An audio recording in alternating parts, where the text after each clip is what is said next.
Направяхме ти твоята стая, се получава, така ли? Той си има свои два, не е хозяина, защото той е хозяин. Вие вече както да.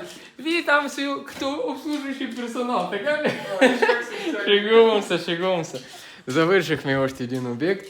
Град Дупница, вас може ли да ви покажам? На две думи само. Горе-долу. Стана ли? Госпожата, на две думи. Макар че да кажете как и като цяло. Ще стане ли?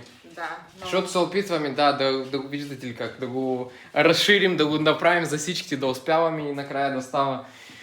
Най-основното, изюминката, която исках да я покажа, това е ефекта на дълбочина, когато се изключва основното осветление. А и тук... Да, изключи. Да се види. Що не се вижда? Аз не мога да го покажа. Защото хората трябва да разбират за какво става въпроса. Виждате ли? Чак там. Не е тази звездица, а пък още по-дълбоко. Още по-дълбоко, вижте.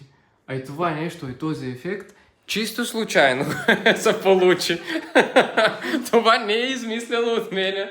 Не съм измислял, като се казва, киселото мляко.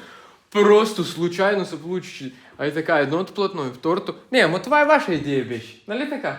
Защото вашата идея беше да пуснете надолу звездното небе. И да, чисто случайно, сега и вече и ние ще знаем, и нашите колеги, които се занимават с опънати тавани, също така да знаете, че може да се създаде максимално як ефект. Скрития корниз, както винаги го показвам, майко мило, вижте за какво става въпроса, с светещата линия в комбинация. Това е за пръв път, го казвам, че стана яко, когато е тук е така светещата линия с корниза. Виждате ли, като има една идея основно осветление и тук. И това е.